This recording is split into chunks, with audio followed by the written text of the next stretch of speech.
ദൈവനാമത്തിന് മഹത്വമുണ്ടാകട്ടെ. ദൈവേഷ്ടം യൂട്യൂബ് ചാനലിലേക്ക് എല്ലാവർക്കും സ്വാഗതം. ദൈവകൃപയിലൂടെ യാത്രയിൽ കഴിഞ്ഞ ആഴ്ചയിൽ നമ്മൾ സൃഷ്ടിപ്പിനെ കുറിച്ച് പഠിച്ചു. ഇന്ന് നമ്മൾ വളരെ പ്രാക്ടിക്കലായ ചില കാര്യങ്ങൾ കാണാൻ പോവുകയാണ്. നമ്മുടെ ദൈനംദിന ജീവിതവുമായി ഡയറക്റ്റായി ബന്ധപ്പെട്ട കാര്യങ്ങൾ. നമുക്ക് ഒരു ചെറിയ പ്രാർത്ഥനയോടെ തുടങ്ങാം. സ്വർഗസ്ഥനായ പിതാവേ, അങ്ങയുടെ വചനം തുറന്നു തരണമേ. ഇന്ന് ഞങ്ങൾ പഠിക്കേണ്ടത് പഠിപ്പിക്കണമേ.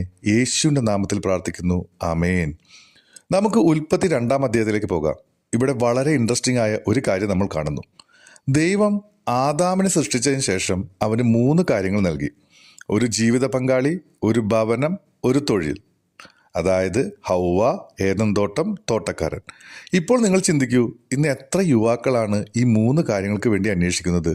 എനിക്കൊരു നല്ല ലൈഫ് പാർട്ണർ വേണം, സ്വന്തമായൊരു വീട് വേണം, നല്ലൊരു ജോലി വേണം.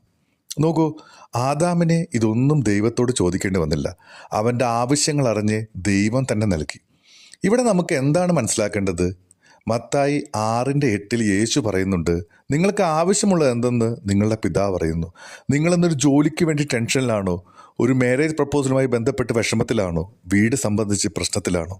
ആദാമിനെ ശ്രദ്ധിച്ചതുപോലെ തന്നെ നിങ്ങളെയും ദൈവം ശ്രദ്ധിക്കുന്നുണ്ട്. അവിടുന്ന് നിങ്ങളുടെ ആവശ്യങ്ങൾ അറിയുന്നു. പക്ഷെ ഒരു കാര്യം ഓർക്കണം, ആദാം ദൈവത്തോടൊപ്പം നടന്നു. നമ്മളും അങ്ങനെ നടക്കണം. ഉൽപ്പത്തി 2-ാം അധ്യായം 11-12 ഒരു ഇൻട്രസ്റ്റിംഗ് ആയിട്ടുള്ള വചനമുണ്ട്. ഏദനിലെ സ്വർണം വിശിഷ്ടമാണെന്ന് പറയുന്നു. അപ്പോൾ ഉയർന്നു വരുന്ന ചോദ്യം, സ്വർണം എല്ലായിടത്തും സ്വർണം തന്നെയല്ലേ, പിന്നെ എന്താണ് അതിൻ്റെ പ്രത്യേകത? അതിൻ്റെ ഉത്തരം ദൈവസാന്നിധ്യത്തിൽ അതുണ്ടായിരുന്നു എന്നതാണ്. നമുക്ക് ഇത് ഇങ്ങനെ മനസ്സിലാക്കാം. ദൈവത്തോടൊപ്പം ഉള്ളപ്പോൾ സ്വർണം ഒരു അനുഗ്രഹമാണ്. ദൈവത്തെ വിട്ടാൽ അതേ സ്വർണം ഒരു ശാപവും കെണിയുമാകും. ഉദാഹരണത്തിന്, നമ്മൾ പലരും പണത്തിന് വേണ്ടി എത്രയധികം ടെൻഷനിലാണ്. പണം വന്നാൽ സമാധാനം ഉണ്ടാകുമെന്ന് കരുതുന്നു. പക്ഷേ ദൈവമില്ലാതെ പണം വന്നാൽ അത് കുടുംബത്തെ നശിപ്പിക്കും, ബന്ധങ്ങളെ തകർക്കും. പക്ഷേ ദൈവത്തോടൊപ്പം പണമുണ്ടെങ്കിൽ അത് നമുക്ക് എത്ര നന്മയ്ക്കായി ഉപയോഗിക്കാം. നമുക്കൊരു പ്രമോഷൻ കിട്ടി, സാലറി കൂടി. ആദ്യം ചെയ്യേണ്ടത്, ദൈവമേ ഇതെങ്ങനെ നിന്റെ രാജ്യത്തിനായി ഉപയോഗിക്കാമെന്ന് ചോദിക്കുകയാണ്. അല്ലാതെ ഇനി എനിക്ക് ഇതും വാങ്ങാം അതും വാങ്ങാം എന്നാകരുത്. അടുത്തതായി നമ്മൾ ആദാം ഭാര്യയെ തിരഞ്ഞെടുത്ത രീതിയെക്കുറിച്ച് പഠിക്കാം. ഇത് നമ്മുടെ കല്യാണം കഴിയാത്ത സഹോദരന്മാരും സഹോദരിമാരും ശ്രദ്ധിക്കേണ്ട ഭാഗമാണ്. 2:19-20 വായിക്കാം. ദൈവം എല്ലാ മൃഗങ്ങളെയും ആദാമിൻ്റെ അടുക്കൽ കൊണ്ടുവന്നു. അവൻ അവയ്ക്ക് പേരിട്ടു. നിങ്ങൾ ശ്രദ്ധിച്ചോ? എല്ലാ മൃഗങ്ങളും ഇണകളോടൊപ്പം വന്നു. സിംഹവും പെൺസിംഹവും, ആനയും പെണ്ണാനയും എല്ലാം ജോഡികളായി. ആദാം അവരെ കണ്ടപ്പോൾ എന്താണ് സംഭവിച്ചത്? വാക്യം 20 പറയുന്നു, എന്നാൽ മനുഷ്യന് യോജിച്ച ഒരു തുണയെ കണ്ടില്ല. അതായത് ആദാം പരിശോധിച്ച് നോക്കി, ഇവരാരെങ്കിലും എനിക്ക് സ്യൂട്ടബിൾ ആണോ? പക്ഷെ അവൻ അറിഞ്ഞു, ഇല്ല, ഇവരാരും എൻ്റെ നേച്ചറിന് ചേരുന്നവരല്ല. ഇതിൽ ആത്മീയ പ്രയോഗം ഇതാണ്. നമ്മളൊരു വിശ്വാസിയാണ്, വീണ്ടും ജനിച്ചിട്ടുണ്ട്, ദൈവിക സ്വഭാവമുണ്ട്. ഇപ്പോൾ നമ്മളുടെ മുമ്പിൽ നല്ല ബ്യൂട്ടിഫുള്ളായ സുന്ദരരായ ആളുകൾ വരും. പക്ഷെ അവർ വിശ്വാസികളല്ല, വീണ്ടും ജനിച്ചിട്ടില്ല. ദൈവം നമ്മളെ ടെസ്റ്റ് ചെയ്യുകയാണ്. നീ ഇവരെ തിരഞ്ഞെടുക്കുമോ? ആദാം എല്ലാവരെയും റിജക്റ്റ് ചെയ്തു. എന്തുകൊണ്ട്? അവരുടെ നേച്ചർ ഡിഫറെൻ്റ് ആയിരുന്നു. അപ്പോൾ ദൈവം പറഞ്ഞു, നിനക്ക് വേണ്ടി ഞാൻ ഒരുത്തിയെ ഉണ്ടാക്കിത്തരാം. ആദാമിന് ഗാഢനിദ്ര വന്നു. അവൻ ഉണർന്നപ്പോൾ ഹൗവ. ഈ മെസ്സേജ് നിങ്ങൾക്ക് മനസ്സിലായ സുഹൃത്തുക്കളെ? 2 കൊരിന്ത്യർ 6:14 പറയുന്നു, അവിശ്വാസികളുമായി ഇണയില്ല, പിണ വേണ്ട. ഇതൊരു സജഷനല്ല, ഇത് ദൈവത്തിൻ്റെ കമാൻഡാണ്. എനിക്കൊരു ക്രിസ്ത്യൻ പ്രപ്പോസൽ കിട്ടുന്നില്ല, ഇവർ നല്ല ആളുകളാണ്, പിന്നീട് വിശ്വാസിയാക്കാം, പ്രായം കൂടി വരുന്നു. ഇതൊക്കെ സാത്താൻ്റെ വിസ്പേഴ്സാണ്. ആദാം വെയിറ്റ് ചെയ്തു. ദൈവം പെർഫെക്റ്റ് മാച്ച് ആദാമിന് കൊടുത്തു. അത് നമുക്കും തരും. അടുത്തതായി, ദൈവം നല്ലതല്ലെന്ന് പറഞ്ഞ ഒരേ ഒരു സമയം. ഇത് വളരെ ഇൻട്രസ്റ്റിംഗ് ആയ ഒരു കാര്യമാണ്. 1-ാം അധ്യായത്തിൽ 6 പ്രാവശ്യം ദൈവം പറഞ്ഞു നല്ലത് നല്ലത് നല്ലത്. പെട്ടെന്ന് 2 അധ്യായം 18-ാം വാക്യത്തിൽ ദൈവം പറയുന്നു, ആദാം ഏകനായിരിക്കുന്നത് നല്ലതല്ല, ഹവ്വയെ ഉണ്ടാക്കിയതിന് ശേഷം വളരെ നല്ലത്. എന്താണ് ഇതിൽ നിന്ന് മനസ്സിലാക്കുന്നത്? ദൈവത്തിൻ്റെ നോട്ടത്തിൽ ഒരു സന്തോഷമായ ദാമ്പത്യം എത്ര വിലപ്പെട്ടതാണ്. കല്യാണം കഴിഞ്ഞവരുടെ ഉണ്ടോ? നിങ്ങളുടെ വിവാഹം വളരെ നല്ലതാക്കാൻ ദൈവം ആഗ്രഹിക്കുന്നു. അതിനായി നിങ്ങൾ പരിശ്രമിക്കണം. തമ്മിൽ പരസ്പരം ഫൈറ്റ് ചെയ്യരുത്, കുറ്റപ്പെടുത്തരുത്, സ്നേഹിക്കുക, ക്ഷമിക്കുക. 2-ാം അധ്യായം 24-ാം വാക്യത്തിൽ ഒരു ബൈബിളിലെ ആദ്യ കൽപ്പന വളരെ പ്രധാനമാണ്. ഇത് മനഃപ്പാഠമാക്കുക. അതുകൊണ്ട് പുരുഷൻ അപ്പനെയും അമ്മയെയും വിട്ട് തൻ്റെ ഭാര്യയോട് പറ്റിച്ചേരും. ഇതാണ് ബൈബിളിൽ എഴുതപ്പെട്ട ആദ്യ കൽപ്പന. പാപം വരുന്നതിന് മുമ്പ് നൽകിയ കൽപ്പന. 10 കൽപ്പനകൾക്ക് മുമ്പ് നൽകിയ കൽപ്പന. എന്തുകൊണ്ടാണ് ദൈവം ഇത് എത്ര പ്രധാനമായി പറഞ്ഞത്? കാരണം വിവാഹത്തിലെ ഏറ്റവും വലിയ പ്രശ്നം ഇതാണ്. വിട്ട് എന്നാൽ എന്താണ് ഉദ്ദേശിക്കുന്നത്? അത് ഫിസിക്കലായി മാത്രമല്ല, ഇമോഷണലായി വിടണമെന്നാണ്. ഇന്ത്യൻ സംസ്കാരത്തിൽ ഇത് വലിയ പ്രശ്നമാണ്. ഞാൻ വളരെ സ്ട്രെയിറ്റ് ആയിട്ട് പറയട്ടെ, തെറ്റായ രീതി ഇതാണ്. ഭർത്താവ് പറയുകയാണ്, ഞാൻ അമ്മയോട് ചോദിച്ച് അഭിപ്രായം പറയാം. ഭാര്യയുടെ അഭിപ്രായമില്ലാതെ മാതാപിതാക്കൾ തീരുമാനമെടുക്കുന്നു. ഭാര്യ പറയുന്നു, നിങ്ങളുടെ അമ്മ എല്ലായ്പ്പോഴും നമ്മുടെ കാര്യങ്ങളിൽ ഇടപെടുന്നു. ഭർത്താവ് പറയുന്നു, അമ്മയെ കുറ്റം പറയരുത്. എന്നാൽ എന്താണ് ശരിയായ രീതി? ഭാര്യയും ഭർത്താവും ഒന്നിച്ച് തീരുമാനമെടുക്കുന്നു. പിന്നെ മാതാപിതാക്കളോട് ബഹുമാനപൂർവ്വം അറിയിക്കുന്നു. മാതാപിതാക്കളെ ബഹുമാനിക്കണം, ശരിയാണ്. പക്ഷേ ഭാര്യയ്ക്ക് ഭർത്താവും ഭർത്താവിന് ഭാര്യയുമാണ് ആദ്യത്തെ പ്രയോറിറ്റി. അതിന് പ്രായോഗികമായി നമുക്ക് ചെയ്യാൻ കഴിയുന്നത്, അമ്മേ ഞങ്ങൾ ഇങ്ങനെ ചെയ്യാനാണ് പ്ലാൻ, നിങ്ങളുടെ അഭിപ്രായം പറയൂ.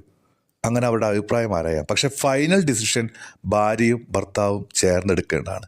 ഇത് പാലിക്കാത്തതാണ് നമ്മുടെ നാട്ടിലെ 80% വിവാഹത്തിലെ പ്രശ്നങ്ങൾ. ദൈവം ഇത് ആദ്യത്തെ കൽപ്പനയായി നൽകി. അതായത് ദൈവം ഇതിന് അത്രയധികം ഇമ്പോർട്ടൻ്റ് നൽകി. ഇനി നമുക്ക് 3-ാം അധ്യായത്തിലേക്ക് പോകാം. അവിടെ സർപ്പം ഹവ്വയുടെ അടുത്തേക്ക് വരുന്നു. ഇവിടെ നമ്മൾ സാത്താൻ്റെ ആ ടാക്ടിക്സ് മനസ്സിലാക്കണം. സാത്താൻ്റെ ആദ്യ ആക്രമണം ദൈവസ്നേഹത്തെ സംശയിക്കുന്നതാക്കി തീർക്കുകയാണ്. ആ സർപ്പം പറഞ്ഞൊന്ന് ശ്രദ്ധിച്ചു നോക്കൂ. ദൈവം സത്യമായി പറഞ്ഞോ?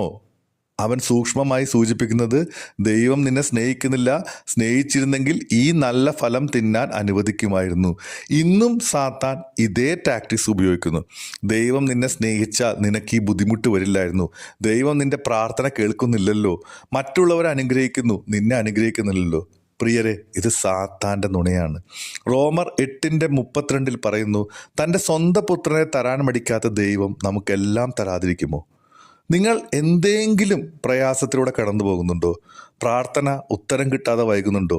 ഓർക്കുക, ദൈവം നിങ്ങളെ സ്നേഹിക്കുന്നു, അതിൽ സംശയം വേണ്ട. ഏതിനും 2 പ്രധാന വൃക്ഷങ്ങളുണ്ടായിരുന്നു. ജീവവൃക്ഷം, നന്മ തിന്മയ അറിവിൻ്റെ വൃക്ഷം. ജീവവൃക്ഷം നിത്യജീവൻ തരുന്നത്, നന്മ തിന്മ അറിവിൻ്റെ വൃക്ഷം നമുക്ക് നോളജ് തരുന്നത്. ആദാമും ഹവ്വയും എന്താണ് തിരഞ്ഞെടുത്തത്? നന്മ തിന്മകളുടെ വൃക്ഷം. അവർ ജീവവൃക്ഷത്തെ ഉപേക്ഷിച്ച് അറിവിൻ്റെ വൃക്ഷത്തെ തിരഞ്ഞെടുത്തു. ഇന്ന് നമ്മൾ ചെയ്യുന്നതും ഇതേ തെറ്റല്ലേ? ഈ ബൈബിൾ സ്റ്റഡി നമ്മൾ നടത്തുന്നത് എന്തിനു വേണ്ടിയിട്ടാണ്? അറിവ് കൂട്ടാൻ വേണ്ടിയോ അതോ നമ്മുടെ ആത്മീക വർധനയ്ക്ക് വേണ്ടിയോ? ചിലർ ബൈബിൾ ഒരു ടെക്സ്റ്റ് ബുക്ക് പോലെ പഠിക്കുന്നു, എക്സാം എഴുതാൻ പഠിക്കുന്നത് പോലെ. പക്ഷേ യേശു പറഞ്ഞു, യോഹന്നാൻ 5:39-40 യേശു പറഞ്ഞു, നിങ്ങൾ തിരുവെഴുത്തുകൾ പരിശോധിക്കുന്നു, പക്ഷേ നിത്യജീവൻ പ്രാപിക്കാൻ എൻ്റെ അടുക്കൽ വരാൻ സമ്മതിക്കുന്നില്ല. നമ്മൾ സ്വയം ഒന്ന് പരിശോധിച്ച് നോക്കുക. നമ്മൾ ബൈബിൾ വായിക്കുമ്പോൾ ഓ നല്ല ഇൻഫോർമേഷൻ എന്ന് പറഞ്ഞ് വെക്കുകയാണോ, അതോ ഇത് എൻ്റെ ജീവിതത്തിൽ എങ്ങനെ അപ്ലൈ ചെയ്യാമെന്ന് ചിന്തിക്കുകയാണോ? ദൈവം നമ്മളിൽ നിന്ന് ആഗ്രഹിക്കുന്നത് റിലേഷൻഷിപ്പാണ്, ഇൻഫോർമേഷൻ അല്ല. അടുത്ത് ആദാമിൻ്റെ ലീഡർഷിപ്പ് ഫെയിലിയർ. ഇവിടെ വളരെ പ്രധാനപ്പെട്ട ഒരു കാര്യമുണ്ട്. സർപ്പം ഹവ്വയോട് സംസാരിക്കുമ്പോൾ ആദാം എവിടെയായിരുന്നു? 3:6 നോക്കൂ. 3-ാം അധ്യായത്തിൽ 6-ാം വാക്യം നോക്കിയാൽ, അവൻ്റെ കൂടെയിരുന്ന ഭർത്താവിനും കൊടുത്തു. അതായത് ആദാം അവിടെ തന്നെ ഉണ്ടായിരുന്നു. സർപ്പം ഹവ്വയെ വശീകരിക്കുന്നത് അവൻ കണ്ടു. പക്ഷെ അവൻ എന്ത് ചെയ്തു? ഒന്നും ചെയ്തില്ല. അവൻ ചെയ്യേണ്ടിയിരുന്നത്, ഹവ്വയെ നിർത്തൂ, ഇവൻ്റെ വാക്കുകൾ കേൾക്കരുത്, ദൈവം നമ്മോട് എന്താണ് പറഞ്ഞത് എന്ന് ചോദിക്കുകയായിരുന്നു. എന്നാൽ അവൻ സൈലൻ്റ് ആയിരുന്നു. അവൻ ആ ലീഡർഷിപ്പ് ക്വാളിറ്റി എടുത്തില്ല. അതുകൊണ്ടാണ് 3-ാം അധ്യായം 17-ാം വാക്യത്തിൽ ദൈവം പറയുന്നത്, നീ നിന്റെ ഭാര്യയുടെ വാക്ക് കേട്ടു. പ്രിയപ്പെട്ട സഹോദരന്മാരെ, ഒന്ന് ശ്രദ്ധിക്കൂ. നിങ്ങൾ കുടുംബത്തിൻ്റെ സ്പിരിച്വൽ ലീഡേഴ്സാണ്. നിങ്ങളുടെ കുടുംബം തെറ്റായ വഴിയിലേക്ക് പോകുന്നു കണ്ടാൽ നിങ്ങൾ നിൽക്കണം. ഞാൻ എന്ത് പറഞ്ഞാലും അവൾ കേൾക്കില്ല, ഞാനൊന്നും പറയാതിരിക്കുന്നതാണ് നല്ലത്, ഇങ്ങനെ പറയുന്നത് ആദാമിൻ്റെ അതേ മിസ്റ്റേക്ക് റിപ്പീറ്റ് ചെയ്യുകയാണ്. ലീഡർഷിപ്പ് എന്നാൽ ഡോമിനേഷൻ അല്ല. ലീഡർഷിപ്പ് എന്നാൽ സ്നേഹത്തോടെ ദൈവവചനം അനുസരിച്ച് കുടുംബത്തെ നയിക്കുക എന്നാണ്. ഇനി നമുക്ക് 4-ാമത്തെ അധ്യായത്തിലേക്ക് വരാം. കായേനും ആബേലും ഒരു യാഗം കൊണ്ടുവരുന്നു. 4-ാം അധ്യായം 4:5 വായിക്കുന്നു, യഹോവ ഹാബേലിലും അവൻ്റെ വഴിപാടിലും പ്രസാദിച്ചു, എന്നാൽ കായീനിലും അവൻ്റെ വഴിപാടിലും പ്രസാദിച്ചില്ല. നിങ്ങൾ ശ്രദ്ധിച്ചോ? ആദ്യം വ്യക്തിയെ, പിന്നെ വഴിപാടിനെ. ദൈവം നിരസിച്ചത് കായിൻ്റെ ഓഫറിംഗ് അല്ല, കായിനെ തന്നെയാണ്. എന്തുകൊണ്ട്? അവൻ്റെ ഹൃദയം ശരിയായിരുന്നില്ല. ഇതാണ് നമുക്കുള്ള പാഠം. നമ്മുടെ സർവീസ്, ഓഫറിംഗ്, മിനിസ്ട്രി ഇതൊക്കെ ഇമ്പോർട്ടൻ്റ് ആണ്. പക്ഷെ നിങ്ങളുടെ ഹൃദയം എങ്ങനെയാണ് എന്നതാണ് കൂടുതൽ ഇമ്പോർട്ടൻറ്റ്. സദൃശ്യവാക്യങ്ങൾ 21-27 പറയുന്നു, ദുഷ്ടൻ്റെ യാഗം വെറുപ്പ്. നമ്മൾ ചർച്ചിൽ എത്ര പണം കൊടുത്താലും എത്ര ശുശ്രൂഷ ചെയ്താലും ഹൃദയം ശരിയല്ലെങ്കിൽ ദൈവം സ്വീകരിക്കില്ല. കായിൻ്റെ പ്രശ്നം എന്തായിരുന്നു? അസൂയ. ഇളയ സഹോദരൻ കൂടുതൽ അനുഗ്രഹിക്കപ്പെട്ടപ്പോൾ അവന് സഹിക്കാൻ പറ്റിയില്ല. ഇന്ന് നമ്മുടെ പ്രശ്നം ഇതല്ലേ? സോഷ്യൽ മീഡിയ കാണുമ്പോൾ അവർക്കെല്ലാം ഉണ്ട്, എനിക്കൊന്നുമില്ല. അവർ അനുഗ്രഹിക്കപ്പെടുന്നു, ഞാനിവിടെ സ്ട്രഗിൾ ചെയ്യുന്നു. ചർച്ചിലാണെങ്കിൽ എന്നേക്കാൾ ചെറുപ്പക്കാരനെ ലീഡറാക്കി, എന്നേക്കാൾ പുതിയവർക്ക് മിനിസ്ട്രി ഓപ്പർച്യൂണിറ്റീസ് കൊടുക്കുന്നു. സഹോദരരെ, ഇത് കായിൻ്റെ വഴിയാണ്. യൂദ 11 വാണിംഗ് തരുന്നുണ്ട്. കായിൻ്റെ വഴിയിൽ പോയി. ഇതിനുള്ള പരിഹാരം, മറ്റുള്ളവർ അനുഗ്രഹിക്കപ്പെടുമ്പോൾ ദൈവമേ നന്ദി, എൻ്റെ സഹോദരനെ അനുഗ്രഹിച്ചതിനെ, അവരെ കൂടുതൽ അനുഗ്രഹിക്കണമേ. ജലസിക്ക് പകരം നമുക്ക് റിജോയ്സ് ചെയ്യാൻ കഴിയണം. കായിൻ ശപിക്കപ്പെട്ടപ്പോൾ അവൻ പറഞ്ഞത്, എൻ്റെ ശിക്ഷ വഹിക്കാൻ പറ്റാത്തത്ര വലുതാണ്. അവൻ പറഞ്ഞില്ല എൻ്റെ പാപം എത്ര വലുതാണെന്ന്. നിങ്ങളെ ബുദ്ധിമുട്ടിക്കുന്നത് എന്താണ്? നിങ്ങൾ തെറ്റ് ചെയ്തപ്പോൾ അയ്യോ എനിക്ക് കിട്ടുന്ന പനിഷ്മെൻ്റ് ആണോ നിങ്ങളുടെ ബുദ്ധിമുട്ട്? അതോ ഞാൻ ദൈവത്തെ ദുഃഖിപ്പിച്ചല്ലോ അതാണോ നിങ്ങളുടെ വിഷമം? ഇതിൽ നിന്ന് നിങ്ങളുടെ ആത്മീയ നില മനസ്സിലാവും. ഉദാഹരണത്തിന്, ഒരു കുട്ടി ഒരു തെറ്റ് ചെയ്തു. ആ കുട്ടിയുടെ മനസ്സിൽ അച്ഛൻ അടിക്കും. ആ കുട്ടി ഗോഡ്ലി മൈൻഡഡ് ആണെങ്കിൽ ഞാൻ അച്ഛനെ വേദനിപ്പിച്ചു. നാം ദൈവത്തോടുള്ള റിലേഷൻഷിപ്പ് നശിപ്പിച്ചല്ലോ എന്നാണ് നമ്മളുടെ വിഷമമായിരിക്കേണ്ടത്. അങ്ങനെ കായിൻ്റെ സന്തതികൾ ദൈവത്തെ വിട്ടുപോയി. കൊലപാതകം, ബഹുഭാര്യത്വം, ലോകവുമായുള്ള ബന്ധം. ഹാബേലിൻ്റെ പാത യേശു പറഞ്ഞു, നീതിമാൻ ഹാബേൽ. മത്തായി 23:35. ഹാബേൽ ദൈവത്തോട് ചേർന്ന് ജീവിച്ചു. ഇന്നും നമുക്ക് മുമ്പിൽ 2 വഴികളുണ്ട്. കായിൻ്റെ വഴി റിലീജിയസ് വഴി, ചർച്ചിൽ പോകുന്നു, ഓഫറിങ് കൊടുക്കുന്നു, പക്ഷേ ഹൃദയം ശരിയല്ല. ഹാബേലിൻ്റെ വഴി സ്പിരിച്വൽ വഴി, ദൈവത്തോട് ജെന്യൂനായ റിലേഷൻഷിപ്പ്. നമ്മൾ ഏത് വഴിയിലാണ് നമ്മൾ തിരിച്ചറിയണം. സ്നേഹിതരെ, ഇന്ന് നമ്മൾ പഠിച്ച പ്രധാന ഭാഗങ്ങൾ ഒന്ന് റീക്യാപ്പ് ചെയ്യാം. ദൈവം നമ്മുടെ ആവശ്യങ്ങൾ അറിയുന്നു. ഒന്നിനെക്കുറിച്ചും വിചാരപ്പെടേണ്ട, അവിടുന്ന് തരും. മാരേജ്, ബൈബിളിലെ ആദ്യ കൽപ്പന. ഭാര്യ ഭർത്താവാണ് ഫസ്റ്റ് പ്രയോറിറ്റി.